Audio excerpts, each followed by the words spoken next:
Bismillahirrahmanirrahim. Dear student, welcome to the course Introduction to Cellular Network. Today we will discuss the control channel in GPRS, then GPRS air interface, then after that GPRS mobility, which is also the last topic of our today discussion. So let's start with the control channel in GPRS. Control channels are classified into further three categories. First is packet data common control channel, other is broadcast control channel, and the last one is the dedicated control channel. Basically, the packet data common control channel, which is also known as PCCH, is used to enable a mobile station to transfer data from mobile station to another node. So data transformation is processed by some controlled and signaling information which is transported between SGSN and GGSN. So all of these controlled and signaling messages are basically use this common control channel. PCCH is divided into further four channels. One of them is random access control channel, also known as PRECH. This is uplink channel, and all mobile stations contact for this channel whenever they want to request a data transfer. So before sending any data packet, they first acquire the sources from SGSN by sending the signaling information on this random access channel. This channel is accessed by this using slotted aloha protocol. So slotted aloha will enable different mobile stations to access this channel. Second channel of common control channel is paging channel called PPCH. It is a downlink channel. This channel is used to page a mobile station for incoming call. The third channel is access grant channel, also known as PAGCH. This channel is basically used for uplink and downlink channel control information and signaling purpose. And when a mobile station wants to request some resources from the BTS, it sends request on this channel. And response of that request sent to the mobile station by also using this channel.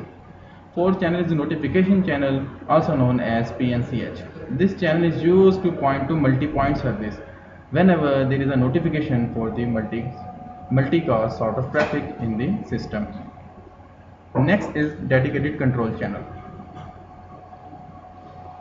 also known as PDCCH. Dedicated control channel had further divided into three channels. One is slow associated control channel known as SACCH, other is fast associated control channel known as FTCH, and the last one is standalone dedicated channel known as STCCH.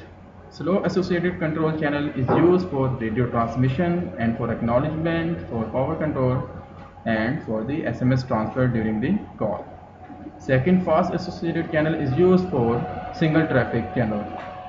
This channel can be used for sending acknowledgement. Last one is standalone dedicated channel is used by the GSM system to provide reliable connection for signaling and SMS.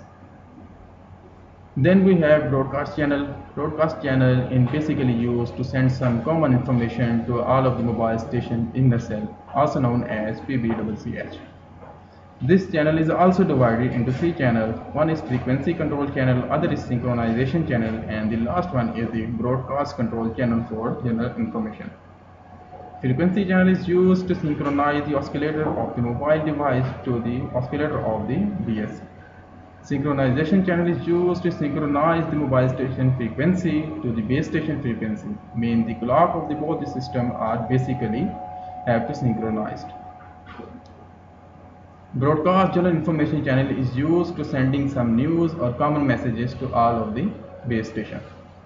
So let's start with the GPRS air interface. In air interface, we will see how we will allocate different channels to user. You can see in this slide that we have shown four channels in both uplink and downlink named F1, F2, F3 and F4. We have both voice and data user. Data user mean the GPRS user. We allocate 0 slot in F1 to voice user 1 in both uplink and downlink. Once we allocate slot position for voice channel, it cannot be changed.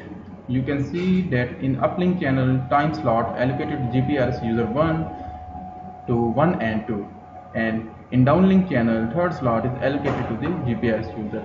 And also number of allocated slots can be different in both the uplink and downlink channel, as you can see in this figure. It can possible that number of slot more in uplink as compared to downlink channels. So number of slot may be varied. It can send data by using different number of slots. Now let's discuss the mobility in GPRS. Mobility in GPRS has three states. One is idle, second is standby, and the last one is active state. The operation of mobility in GPRS is independent from GSM network. New functionality of mobility is added in the GPRS. When device is our active state, mean it is connected to the base station or PDP context is activated. If device is at active state, the SGSN know the cell location of the mobile station and device request for any data is entertained. In standby mode, SGSN at which service area user is. However, it does not know that at which cell device the user is. So it does not have the location information, but it have the routing information that where SGSN have to route this information. In this case, we say that device is at standby mode. In idle state, the device PDP context is not activated or it does not acquire any PDP address. In this case, neither device can send data or nor it can receive data. These are the different states of mobility in GPRS. That's it for the today topic. Take care and Allah Hafiz.